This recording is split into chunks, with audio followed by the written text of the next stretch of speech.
மற்றது இந்த காணி குடியிருப்புக்காக அரசியல்வாதிகள் வருகிறார்கள் போகிறார்கள். ஏதோ கேட்குற கேள்விக்கு தட்டி கழிப்பான பதிலை சொல்லிப்பட்டு போயினோம்.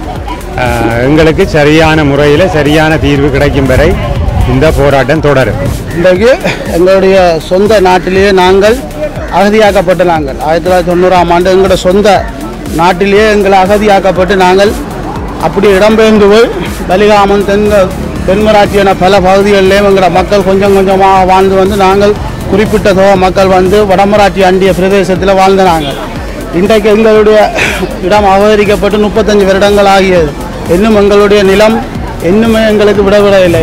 எங்களுக்கு ஒரு சரியான ஒரு தீர்வு கிடைக்கும் வரையும் எங்களுடைய போராட்டம் தொடரும். ஏனென்றால் சம்பந்தப்பட்ட அதிகாரிகள் வந்து எங்களுக்கான சரியான ஒரு உறுதிமொழியை தருவணும். ஏனென்று சொன்னால் எந்த ஒரு அரசியல்வாதிகளும் எல்லாரும் வந்து போயினோம், ஒருத்தரும் எங்களுக்கு சரியான ஒரு உறுதிமொழியை தெரியணும் இல்லை, வந்துட்டு பார்த்துட்டு போயினோம். அது சொன்ன 6 நாளும் எங்களுக்கு வந்து உங்களுக்கு ஒரு குறிக்கப்பட்ட கால அவகாசத்துக்குள்ளே நாங்கள் விடுவோம் என்று சொல்லி எங்களுக்கு ஒரு உறுதிமொழி தர மட்டும் எங்களுடைய இந்த போராட்டம் மக்களுடைய போராட்டம் தொடரும். என எந்த இடத்த அரச மரம் இருக்கோ அந்த இடத்த அவன் புத்தகம் அது இருக்கிற இடமெல்லாம் புத்தகம் எங்கட கோயில் எல்லாம் விட்டுட்டு கொட்டியாச்சு. எங்கட வீடு எல்லாம் விட்டுட்டு கொட்டியாச்சு. நாடு இல்லை, தேசம் இல்லை, வீடு இல்லை, எங்கட உயிர் இல்லை, எல்லாம் விட்டு நாங்கள் நாட்டை இழந்து எல்லாம் இழந்து எல்லா இடமும் போய் வந்தாச்சு. படாத துன்பம் எல்லாம் பட்டு இனிமே நாங்கள் சொல்ல முடியாத அளவுக்கு வீடும் இல்லாம காணியும் இல்லாமல் ஒரு அரப்பு காணி வாங்குற நிலைமையும் இல்லை. அரசு வந்துட்டு ஒரு நிம்மதி எங்களுக்கு மனசுல வந்தது. எங்களுக்கு நல்லது செய்வார். நாங்க நல்லா இருக்க போறோம் என்ற ஒரு மன நிம்மதியோட தான் கொஞ்சம் ஒரு துளி எங்கட மனசு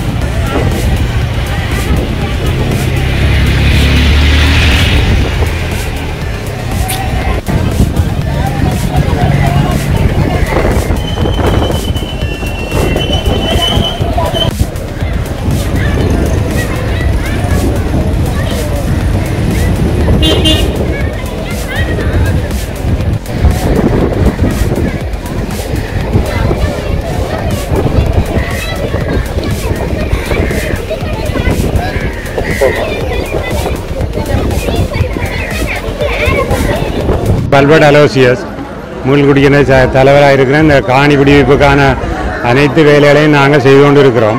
இந்த போராட்டமானது 2வது நாளாக நடைபெற்று கொண்டிருக்கிறது. இதற்கு மக்களின் ஆதரவு, காணி உரிமையாளர் அவர்களின் ஆதரவு எங்களுக்கு கிடைச்சிருக்கிறது. மிகவும் கிடைக்க வேண்டும் என்று எல்லா மக்களும் வந்து இந்த போராட்டத்தில் கலந்து கொள்ள வேண்டும் என்றும், மற்றது இந்த காணி குடியிருப்புக்காக அரசியல்வாதிகள் வருகிறார்கள் போகிறார்கள். ஏதோ கேட்குற கேள்விக்கு தட்டி கழிப்பான பதிலை சொல்லிப்பட்டு போயினோம். எங்களுக்கு சரியான முறையில் சரியான தீர்வு கிடைக்கும் வரை இந்த போராட்டம் தொடரும். மற்றது மயிலடி சந்தியில் இதுக்கான போராட்டம் நடைபெறும். மற்றது இங்கே வந்திருக்கிறவர்களுக்கு மதிய உணவு தயார் செய்யப்படுகிறது. அதை நீங்கள் பார்க்கலாம். தயார் செய்து தான் கொடுக்க போகிறோம். எங்களால் எந்த உதவி அவைகளுக்கு செய்வோம், அவைகளும் எங்களால் உதவிகளை. மற்றது வருங்கால இப்போ இந்த மண்ணின் மைந்தர்கள் வருங்கால வாழ்பவர் அவையலும் வந்திருக்கிறது. மயிலடி கடத்தொழிலாளர் கூட்டுறவு சங்க தலைவர் குணரத்னம் குணராயன் ஆகிய நாங்கள் 1990ஆம் ஆண்டு இடம்பெயர்ந்து இன்றைக்கு எங்களுடைய சொந்த நாட்டிலேயே நாங்கள் அகதியாக்கப்பட்ட நாங்கள் 1990ஆம் ஆண்டு எங்களுடைய சொந்த நாட்டிலேயே எங்களை அகதியாக்கப்பட்டு நாங்கள் அப்படி இடம்பெயர்ந்து போய் பலிகாமன் தென்மராட்சி என பல பகுதிகளிலேயும் எங்களோட மக்கள் கொஞ்சம் கொஞ்சமாக வாழ்ந்து வந்து நாங்கள் குறிப்பிட்ட தொகை மக்கள் வந்து வடமராட்சி அண்டிய பிரதேசத்தில் வாழ்ந்த நாங்கள். இன்றைக்கு எங்களுடைய இடம் அபகரிக்கப்பட்டு 35 வருடங்கள் ஆகியது. இன்னும் எங்களுடைய நிலம் இன்னுமே எங்களுக்கு விடவில்லை. இன்றைக்கு எங்களுடைய போராட்டம் 2வது நாளாக தொடருது. இந்த சந்தர்ப்பத்தில் எங்களுடைய மக்கள் முழு மக்களும் எங்களுக்கு ஆதரவு தெரிவித்து வந்திருக்கிறோம். அந்த காணிக்குரிய மக்கள், நானும் அந்த காணிக்குரியவன் தான்.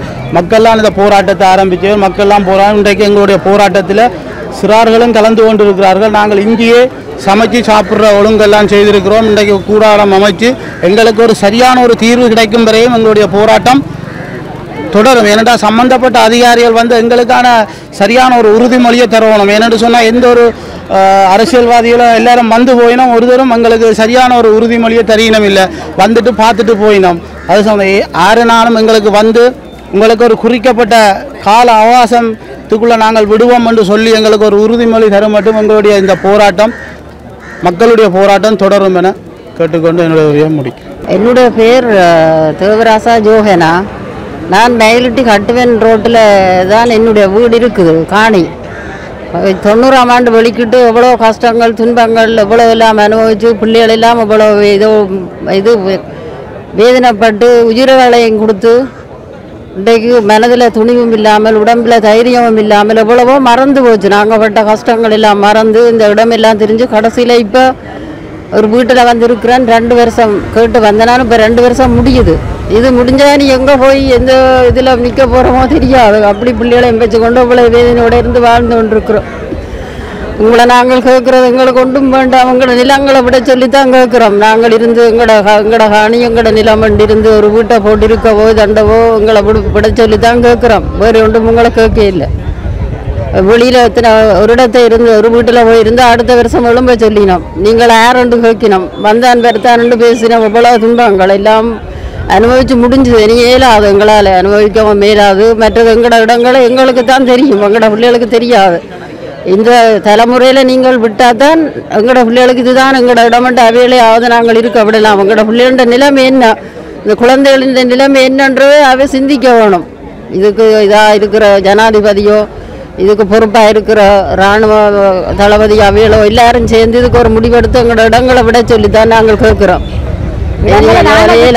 இல்லைன்னு சொன்னா நாங்கள் இந்த நிலைமைக்கு நிற்க தேவையில்லை. நாங்கள் விட்டு ஓடினபடிதான் ராணுவம் பிடிச்சது. மக்கள் எதிர்த்து நாங்கள் நின்று இருந்தா இன்றைக்கு நிற்கிற மாதிரி அன்றைக்கு எங்களோட மக்கள் கூடியில நின்று இருந்தா இன்றைக்கு மயிலட்டி மண் எங்களுக்கு தான் சொந்தம்.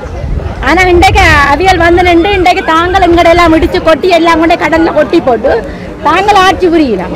எந்த இடத்த அரச மரம் இருக்கோ அந்த இடத்த அவன் இந்த புத்த கோயில் அவ இருக்கிற இடமெல்லாம் புத்த கோயில். எங்கட கோயில் எல்லாம் விடிச்சு கொட்டியாச்சு, எங்கட வீடு எல்லாம் விடிச்சு கொட்டியாச்சு. நாடு இல்ல, தேசம் இல்ல, வீடு இல்ல, எங்கட உயிர் இல்லை, எல்லாம் விட்டு நாங்கள் நாட்டை இழந்து எல்லாம் இழந்து எல்லா இடமும் போய் வந்தாச்சு. படாத துன்பம் எல்லாம் பட்டு இனிமே நாங்கள் சொல்ல முடியாத அளவுக்கு வீடும் இல்லாம காணியும் இல்லாமல் ஒரு அரப்பு காணி வாங்குற நிலைமையும் இல்லை. அனுர அரசு வந்துட்டோன்னு ஒரு நிம்மதி எங்களுக்கு மனசுல வந்தது. எங்களுக்கு நல்லது செய்வார். நாங்க நல்லா இருக்க போறோம் என்ற ஒரு மன நிம்மதியோட தான் கொஞ்சம் ஒரு துளி எங்களோட மனசுல இருக்கு. ஆனா அதை வந்து நீங்கள் நிறைவேற்றும். எங்களோட மக்கள் எல்லாம் இனிமேல் நிம்மதியா இருக்கணும். எங்கட மண், எங்கட அப்பா அம்மா இருந்து வாழ்ந்த மண், எங்கட அப்பா அம்மா அந்த காலம் முடிஞ்சு எங்கட காலமும் முடிய போகுது. இன்றைக்கு நாங்கள் எங்கட உயிர் இன்றைக்கு இருக்குது, நாளைக்கு நாங்கள் எங்கட பிள்ளைகள நிலை என்ன, எங்கட பிள்ளைகளுக்கு தெரியுமோ எங்க இருந்த நாங்கள் எங்க எங்களுக்கு சொத்து பத்தி இருக்குது, எங்கட பிள்ளைகளுக்கு எல்லாம் கதைக்குமோ. எங்கட சமுதாயமாவது வாழ விடுங்க. எங்கட எதிர்காலத்தில் இருக்கிற சந்ததி என்றாலும் வாழணும். ஒவ்வொரு வருஷமும் இதுக்கு உண்மையா எங்களுக்கு சரியான ஒரு முடிவு தரணும், சீக்கிரம் தரணும். இல்லையோ இந்த போராட்டம் தொடர்ந்து கொண்டேதான் இருக்க போகும். ஒவ்வொரு ஜனாதிபதியும் வர ஒவ்வொருவருக்கும் போட் போட்டு ஒவ்வொருவரும் வர நினைப்போம். அந்த என்னென்று சொல்றது என்னத்துக்கோ இதாண்ட இது மலையில இருந்த இதுக்கு இதாண்ட மாதிரி அண்ணாந்து பார்த்து வேதனைப்படுற மாதிரி தான் நினைக்கிறேன். இல்லாதவர்கள் எவ்வளவோ பேர். ஆனா நாங்கள் இருக்குதுன்னு போட்டு நாங்கள் மட்டும் வாழணும் மட்டும் நினைக்கக்கூடாது. எவ்வளவோ மக்கள் இன்னைக்கு கண்ணீரோட வாழ்றாங்க. கண்ணீர் நானே இப்ப இதெல்லாம் என்னுடைய உயிர் போதும் தெரியாது இருக்கிறாங்க. 5000 10,000 கொடுக்க முடியாத செலவு என்ன செய்யறது, கொடுக்க இயலாது. வாடகைக்கெல்லாம் இருக்கிறாங்க. அந்த மக்களை அவங்க எப்ப எழுப்புவாங்களோ எப்ப ஓடி போவோமோன்ற நிலைமையில இருக்குது. ஆனா நீங்க காணியை பிடிச்சு விட்டுட்டு என்ன செய்யறீங்க? இப்படியே நீங்க இந்த வீடியோ கொண்டு போங்க, போய் பாருங்க என்ன கிடக்குது. ஒரு விவசாயம் இருக்கோ எங்கட நாட்டுல என்ன ஐயா இல்ல, என்ன வளம் இல்லை. எங்கட ஸ்ரீலங்காவில என்ன வளம் இல்லை. தேசமா போய் நாங்கள் எல்லாம் வழிபட்டு வந்தாச்சு. எங்கட நாட்டை உருவாக்குங்க, நல்ல நிலைமைக்கு விடுங்க, மக்களை வாழ விடுங்க. எல்லாம் பத்தியா இப்படியே நீங்க விட்டு போட்டு நீங்க ஒவ்வொரு குடிசையை போட்டுக்கொண்டு ஒரு புத்த கோயிலை அமைச்சு வச்சுக்கொண்டு இதுலயே ஒரு பிள்ளையார் கோயில் இருந்தது ஐயா, கரங்கல்லால கட்டின பிள்ளையார் கோயில். அந்த பிள்ளையார் கோயில் ஒரு தூசு கூட நாங்க பார்க்க இல்லை. எல்லாம் முடிச்சு கொண்டே கொட்டி போட்டு புத்த கோயில். நீங்க இருக்கிறவங்க நீங்க புத்த கோயில் ஆட்சி. இப்ப ஆட்சி இப்ப அனுபவ ஆட்சி. அனுபவ எங்களுக்கு சொன்ன வாக்கை அதை நிறைவேற்றும். நாங்க அப்பதான் நாங்க நிம்மதியா இருக்கணும். இல்ல நாட்டை விட்டு முதல் நாட்டை எங்கட மண்ணை விட்டு ராணுவம் எல்லாம் போகணும். எங்கட இடம் எங்களுக்கு வரணும். விவசாயம் இதில் நாங்கள் வைக்கணும். ஒவ்வொருவரும் ஒவ்வொருவரும் செய்வினோம் ஒவ்வொருவரும் நாங்கள் ஏமாந்து போனோம். இப்போ இந்த முறை இவரெண்டாலும் செய்வரென்ற ஒரு நம்பிக்கையில்தான் நாங்கள் இருக்கிறோம். இதுக்கு மேலே எங்களால் ஒன்றுமே கதைக்கவும் மேலாது, சொல்லவும் மேலாது. சொல்ல வேண்டிய எல்லாம் சொல்லியாச்சு. அவ்வளோத்துக்கு அவ்வளோ தூரம் வந்து கொடுத்து. எந்த பேர் ஜெயபாலசிங்கம் பழனி. ஓ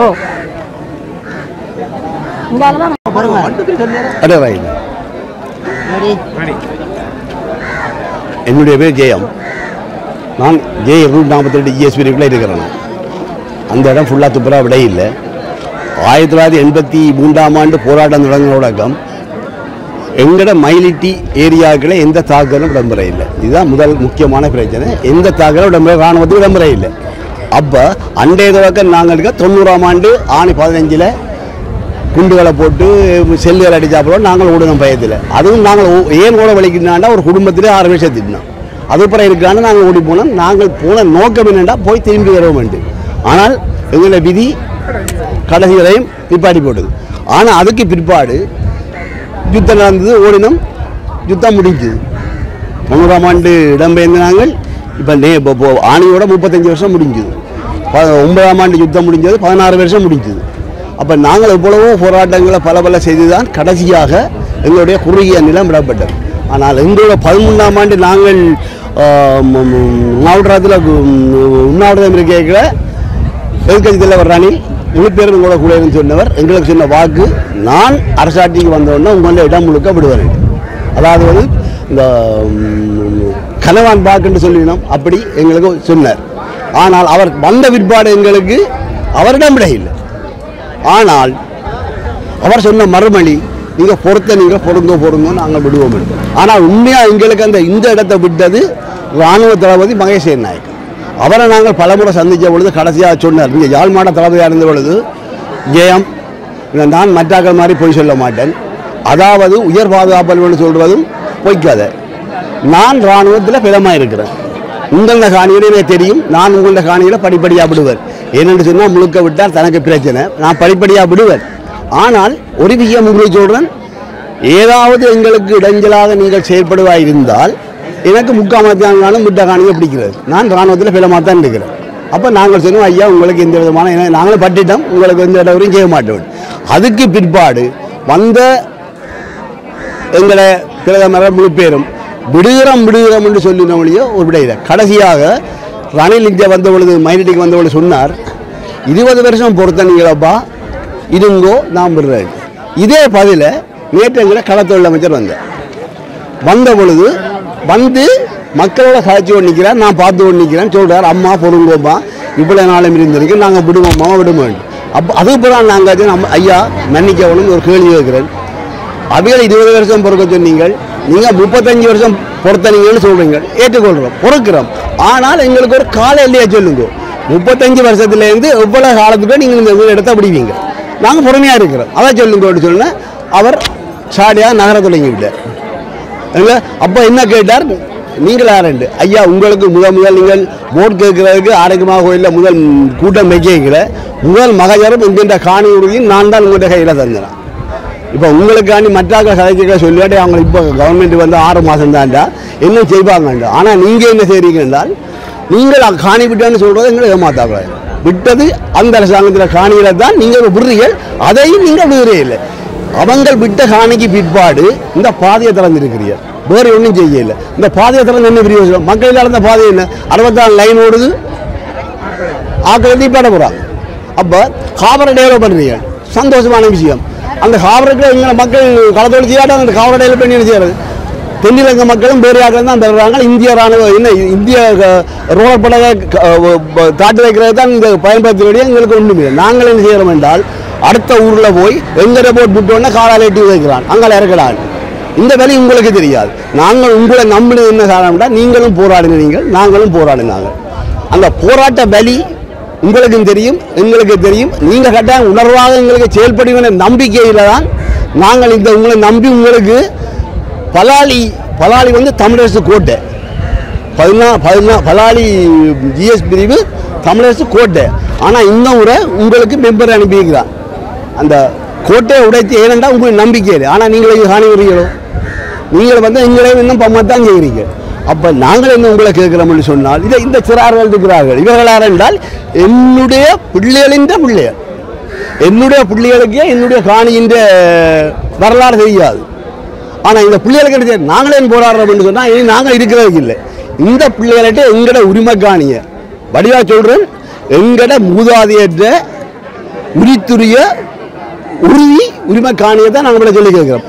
யுத்தம் நடக்கிறத பார், இராணுவம் பிடிக்கிறது பலமே. ஆனால் யுத்தம் முடிஞ்ச உடனே என்ன செய்யணும்? நீங்கள் உங்களை மற்ற மக்கள்கிட்ட எங்கள்கிட்ட காணியை விட்டு நீங்கள் போய் வாழுங்கப்பா. பாதுகாப்பில் என்று ஒரு கேட்டார். இன்றைக்கு நான் சொன்னேன், ஐயா இதில் விட்டாச்சு, அதில் வச்சு தான் நேரம் அடிக்க விட இல்லை, இந்த பக்கத்தில் வச்சு அடிக்கலாம். அப்போ பாதுகாப்புன்னு எங்களை போய் நாங்கள் படிக்காதாக இல்லை, அறிவில்லை இல்லை, அடிப்போம். அது எங்களுக்கு தேவையில்லாத பிரச்சனை. ஆனால் பாதுகாப்புன்னு சொல்லாங்க ஆக்கிரமிக்க போறீங்கன்னு சொன்னால் ஒரேடியாக சரி பண்ணி போங்க. நாங்கள் இந்த காணியை ஆக்கிரமிக்க போகிறோம், அது அடுத்த கட்டம். அது பிறகு எங்கிட்ட போராட்டம், நாங்களே மீது நாங்களால் போராடுவோம். இப்போ அங்குறையில் போராடுறோம்.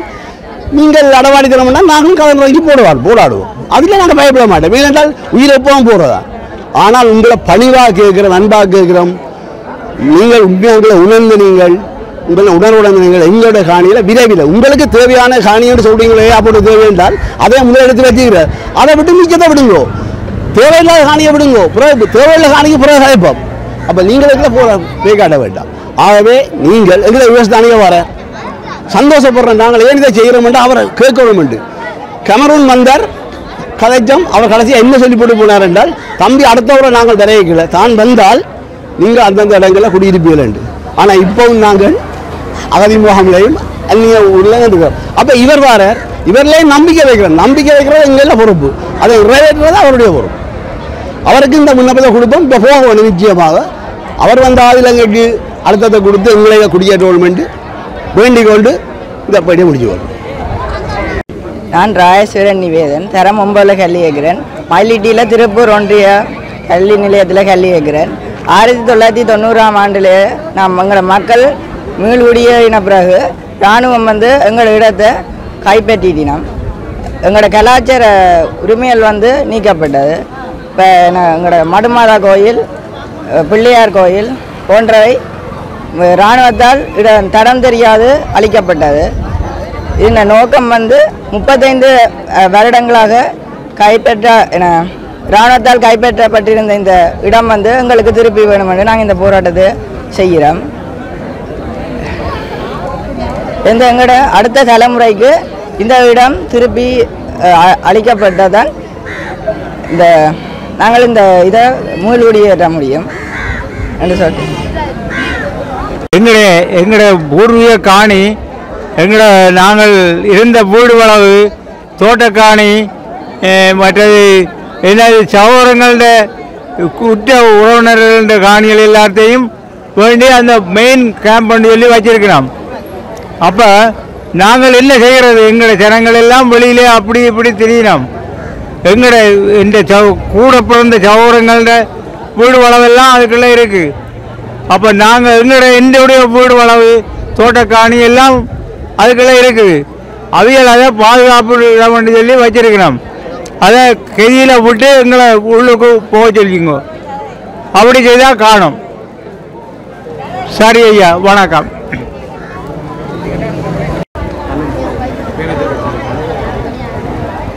வணக்கம், எனது பேர் ஆண்டனி சுவாஸ். இன்றைய நாளில் நாங்கள் இந்த போராட்டத்தை மக்களாக இணைந்து காணி உரிமையாளர்கள், நமது அம்மா அப்பா, நீங்கள் சொன்னால் இதில் இருக்கிற சிறார்கள் ஒருத்தருக்கும் பழைய மயிலிட்டி தெரியாது. அவர்கள் பழைய மயிலிட்டியின் பண்பாடுகளை தெரிந்து கொள்ள வேண்டும் என்ற இதில் இளைஞர்களுக்கு ஊடாகவும் எமது மண்ணின் உணர்வுகள் கடத்தப்பட வேண்டும் என்றதுக்காக நாங்கள் தொடர்ந்து இளைஞர்களையும் சேர்த்து செய்யணும் என்ற ஆசையோடு இந்த போராட்டத்தில் கலந்து கொண்டிருக்கோம். இந்தியான் போராட்டம் 2வது நாளாக நாங்கள் மேற்கொள்கிறோம். இந்த போராட்டம் முக்கியமாக நாங்கள் 2 விஷயத்தை முக்கியப்படுத்தி செய்கிறோம். ஒன்று 2013ஆம் ஆண்டு வெளியிடப்பட்ட வர்த்தகமானி, அதாவது காங்கேசந்துறை சிமெண்ட் ஃபேக்டரியிலிருந்து தொண்டமாறு சந்திவரியமான காணிகள் அரச காணி என்று அறிவிக்கப்பட்ட காணி. இன்று அதில் பகுதி அளவாக 3500 ஏக்கர் கிட்ட விடுவிக்கப்பட்ட நிலையில் மிச்சம் இருக்கிற காணிகள் மக்களுடைய 199% காணிகள் மக்களுடைய உறுதி காணிகள். பொது நிலங்களாவோ இதுகளாவோ இல்லாமல் மக்களுடைய உறுதிக்காணிகளாக இருந்திருக்கு. அந்த காணிகளை கேட்டு மக்கள் உரிமையாளர்கள் ஒவ்வொருவரும் இதில் இருக்கிற முக்காவாசி பேரை பார்த்தீங்கன்னா தெரியும், அதிகம் 60 வயதுக்கு மேற்பட்டவர்கள் இருக்கிறார்கள். அவர்கள் இன்றைக்கோ நாளைக்கோ நாங்கள் சாகிறதுக்கு முன்னுக்கு இந்த காணியில் உட்காரணும் என்ற ஒரு ஆசையோடு இருக்கினேன். இந்த வர்த்தகமானியானது ரத்து செய்யப்பட வேண்டும் என்று. ஏன்னா இந்த வர்த்தகமானியானது எங்களுக்காக தேர்ந்தெடுக்கப்பட்டவர்களால் நிறைய வழக்குகள் இதுகள் கோரப்பட்டும் இன்று அது பற்றிய ஒரு சிலசொல்புகளோ கதைகளோ எதுவும் இல்லாமல் அப்படியே போயிட்டு, அதாவது எங்களோட காணி எங்களுக்கு கிடைக்குமென்ற ஒரு ஆசை இல்லாமல் ஒரு ஆசை என்று இல்லை, எங்களுக்கு கிடைக்குமென்ற ஒரு நம்பிக்கை இழந்து கொண்டு போகிறோம். அதால் இந்த விஷயத்தை நாங்கள் துரிதப்படுத்தணும் என்ற நோக்கில் அமைதியான முறையில், அதாவது எந்த ஒரு பொதுமக்களுக்கோ இடைஞ்சல் இல்லாத போக்குவரத்துக்கோ அரசு அதிகாரிகளுக்கோ யாருக்குமே இடைஞ்சல் மிகவும் அமைதியான முறையில் நாங்கள் இந்த போராட்டத்தை முன்னெடுக்கிறோம். இந்த போராட்டம் எங்களுக்கு வெற்றியளிக்கணும் என்று விருப்பப்படுறோம். அதோட இரண்டாவதாக நாங்கள் எங்களுடைய பழைய கோயில்கள் அதில் இருக்கிற பெனரில் பார்த்தீங்கன்னா தெரியும், 1990 இடம்பெயர்றதுக்கு முன்னுக்கு எங்களுடைய பங்கு கோயில் இந்த வரைக்கும் இந்த பங்கு கோயில் அதுதான். நான் இன்றைக்கு அந்த கோயில் விடுபட்டு நாங்கள் அதில் மூல குடியமர்ந்து கோயில் கட்டி குடியமருவோம் தான் என்னுடைய பங்கு. அது இந்த வரைக்கும் நான் மயிலிட்டியில் இருக்கிறேன், வாடகை காணியில் வாடகை வீட்டில் இருக்கிறேன். இந்த வரைக்கும் எனக்கான கோயில் இல்லை, எனக்கான சிரமக்காலம் இல்லை. நான் ஒரு கிறிஸ்தவன். எனது குடும்பத்திலேயோ எனக்கோ ஒரு மரணம் ஒன்று ஏற்பட்டால் நாங்கள் அகதியாக போய் இருந்த இடத்துக்கு சொந்த இடம் 100 மீட்டர் 200 மீட்டரில் எங்களோட சொந்த இடம் இருக்குது, எங்களோட மயானங்கள் இருக்குது, தேவாலயங்கள் இருக்குது. ஆனாலும் நாங்கள் இங்கே இருந்து கருத்துரை மட்டும் போக வேண்டியிருக்கு. அதாவது எந்த ஒரு அமைப்புகளும் எங்களுக்காக கதைக்கிறனையும் இல்லை. அதாவது தனிமனே இதை ஒரு அரசியல் விடயமாக மட்டும் கொண்டு செல்கிறோம். நாங்கள் மக்களாக செய்கிறதுக்குரிய நோக்கம் இதுதான். எங்களுடைய காணிகள் விடுவிக்கப்பட வேண்டும். அதற்காக அமைதியான முறையில் தொடர்ந்து இந்த போராட்டத்தை முன்னெடுப்போம். அடுத்த விஷயம், மயிலிட்டி காபர் 2 கட்ட அபிவிருத்தி நடந்துட்டு மயிலிட்டி காபரில் அந்த 2 கட்ட அபிவிருத்தியில் பிரதானமாக 1990க்கு முதல் இடம்பெயர முன்னுக்கு அப்பா அம்மாக்கள் பெரியோர்கள் சொன்ன விஷயம், இடம்பெயர முன்னுக்கு 3 ஜிஎஸ் பிரிவில் இருந்த ஆக்கள் தனிமனே ஒரு இடத்தை பிரயோகப்படுத்தி தொழில் செய்த இடம். ஆனால் அந்த தொழில் செய்த இடத்திலிருந்து இலங்கையின் அப்போதைய மீன் தேவையில் 3ல் 1 பங்கு எங்கட துறைமுகத்திலிருந்து இந்த ரோட்டில், அதாவது இந்த ரோட்டில் பழைய ஆக்களை கேட்டால் தெரியும் உங்களுக்கு, கொழும்பு பக்கங்களில் இருக்கிற சந்தையில் பழைய வரலாறு எடுக்கக்கூடிய மாதிரி எதுவும் வாய்ப்புகள் பெரிய ஆக்கள் இருந்து கேட்டால் சொல்லிங்கன்னா இங்கே இருந்து ஏராளமான லொரி 7-8 லொரியில் மீன், அதே மாதிரி அதுக்கு குறைவில்லாமல் மிரக்கறி 80 சென்ற இடம். இன்றைக்கு 3 டிவிஷன் 3 ஜிஎஸ் பிரிவில் 251 பகுதி அளவில் மட்டும் பிடிபட்டிருக்கு. மற்ற 2 251 முழுமையாக விடுவிக்கப்பட இல்லை. பகுதி, அதாவது ஒரு கால்வாசி பங்கு மட்டும்தான் விடுபட்டிருக்கு. அதுக்கு மேலே மற்ற 2 ஜிஎஸ் டிவிஷன் முழுமையாக விடுபட இல்லை. இதே அந்த ஜிஎஸ் டிவிஷன் முழுமையாக விடுபட்டால் இந்த ஹாபர் முழுமையாக பயன்படுது. இன்று மக்கள் பயன்படுத்துகிறது 100க்கு 10 விதமான மக்கள் மட்டும்தான் இந்த ஹாபரை பயன்படுத்தினாங்க. அதாவது இந்த ஊர் பிரதேச மக்கள் மில்லியன் கணக்கான காசை போட்டு நீங்கள் அபிவிருத்தி செய்கிறீங்க. அபிவிருத்தி நல்லது, அந்த ஊர் மக்களையும் அதில் உள்வாங்கும். 100க்கு 10 விதமான மக்கள் கூடி இதால் பயன்படுறதில்லை. தனிமனே இந்தியன் ரோலர்ஸ் இந்த மயானம், அதாவது கொண்டு வந்து தம்முன்ற ஒரு இடம் மாதிரியே அதை வச்சிருக்கணும், பிரச்சனை இல்லை. தென்னிலங்கை மீனவர்கள் வந்து தொழில் செய்கிறேன்னு நாங்கள் அதை ஏற்றுக்கொள்கிறோம், பிரச்சனை இல்லை. அபிவிருத்திக்கு முக்கியம், பிரச்சனை இல்லை. இதே எங்களோட இடம்பெயர் இல்லாட்டி இன்றைக்கு இந்த ஹாபருக்குள்ள வள்ளம் கட்டுறதுக்கு இடம் இருந்திருக்காது. ஏன்னா நான் என் அப்பா கடத்தொழிலாளி, அப்பா தொழில் செய்தவர், பரம்பரை விரும்பி அந்த தொழில் கடத்து அந்த காலத்திலே வள்ளம் வச்சு தொழில் செய்த நாங்கள் 3ல் 1 பங்கு மீனை எங்களோட பிரதேசத்துலேருந்து இந்த ஒரு 3 ஜிஎஸ் டிவிஷனால் எங்களால் வழங்க முடிஞ்சாண்டா இன்றைக்கு இந்த இடம் பிடிப்பு, இந்த எங்களோட அகதி வாழ்வு தொடங்காமல் இருந்திருந்தால் இந்த இடத்தின் பெருமதி வேறையாக இருந்திருக்கு. எத்தனையோ மக்கள், எத்தனையோ சிறார்களுக்கு வேலை, படிப்பு விஷயத்தால் வேலை இல்லாமல் இருக்கிறார்கள். எவ்வளோ பேருக்கு வேலை வரும். இதில் இப்போ பார்த்தீங்கன்னா விட்ட இடத்துல எவ்வளோ வசதி இல்லை எங்களுக்கு. ஏன்டா நாங்கள் 30 வருஷம் இண்டையோட போன ஆவணி 15ஓட 35 வருஷத்தை பூர்த்தி செய்திருக்கோம். கவலையும் கண்ணீரோடு பூர்த்தி செய்ததும் இந்த வரைக்கும் எங்களுக்கு அரசாங்கம் உடனே சொல்கிறது தான், விட்ட காணியில் ஆட்கள் இல்லைன்னு கேட்குறீங்க. நியாயமாக ஒரு விஷயத்தை கேட்கணும். உங்களால் இராணுவங்களால் இந்த பெரிய கட்டமைப்பு வச்சுருக்கிற உங்களால் ஒரு இராணுவமாக நகர்த்தி கொண்டு போகிறதுக்கு உங்களுக்கு சிரமமாக இருக்குது, கஷ்டமாக இருக்குது. அதுவும் பொதுமக்கள்கிட்ட காணிலேருந்து கொண்டு வைக்கங்க. நாங்கள் 35 வருஷமாக பருத்துறை, வன்னி, குடத்தனை ஒவ்வொரு இடமா அலைஞ்சு திரிஞ்சு இருந்த மக்கள், கஷ்டப்பட்ட மக்கள் உடனடியாக நீங்கள் வந்து குடியோருங்க கொண்டா என்ன முறையில் வேலை இயலும். பிள்ளைகள படிப்பு விஷயத்தை பார்க்குறதா இல்லையண்டா எங்களோட தொழில் விஷயத்தை பார்க்குறதா? இன்றைக்கு உண்மையில் இந்த 3 பிரதேசத்தை நான் குறிப்பிட்டு சொன்னேன். 3 பிரதேசத்தில் 248 ஜிஎஸ்பி இருக்குல்ல. இன்றைக்கு கமாண்ட பங்களா ஒன்று இருக்குது. அந்த கமாண்ட பங்களா வந்து தனிமனை 200 குடும்பத்தின் காணி 200 குடும்பத்தின் காணி இருக்குது. தனியாக 7 ஏக்கர் காணியில் 200 குடும்பத்தின் காணி இருக்குது. ஒரு வருஷத்தில் ஒருக்கா 2 தரம் யாரும் பெரியவர்கள் வந்துட்டு போவின அரசு அதிகாரிகள். ஆனால் அந்த 200 பேர்ட்ட கண்ணீர் கவலை இந்த வீதியால் பயணிக்க இதால் நீங்கள் போனீங்கன்னா தெரியும். ஒரு 200 மீட்டரில் பச்சை நெட் அடித்தபடி நல்ல வடிவாக க்ளீன் பண்ணி நீட்டாக வச்சிருக்கணும். இதே அந்த 200 பேரும் விடுபட்டால் அந்த 200 மக்கள்கிட்ட காணி வருது. அந்த காணியில் தொழில் செய்கிறார்கள்ன்ற எவ்வளோ விஷயம் கிடைக்கும். தொடர்ச்சியாக இந்த போராட்டம் எங்களுக்கு ஒரு நியாயமான முறையில் இதுக்கான தீர்வு உரிய தரப்பிடமிருந்து பெற வேணும். இப்போ ஒரு மக்கள் அகிம்சையான முறையில் ஒரு போராட்டத்தை முன்னெடுக்கும் போது அதற்கான பதில் சரியான இடத்துலேருந்து வரணும். அதை எதிர்பார்த்து காத்திருக்கிறோம். எங்களோட போராட்டம் அமைதியான முறையில் மேலும் தொடரும். பிரதானமான 2 விஷயம், எங்களோட காணிகள் முழுமையாக விடுவிக்கப்பட வேண்டும். 2013ஆம் ஆண்டு வெளியிடப்பட்ட வர்த்தமானி முழுவதுமாக நீக்கப்பட வேண்டும். இதுதான் எங்களுடைய கோரிக்கை. நன்றி.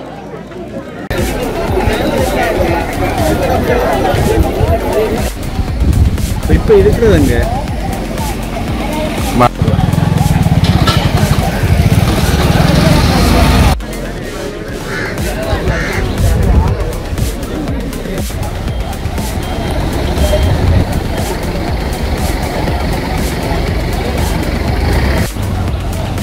என்ன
மூன்று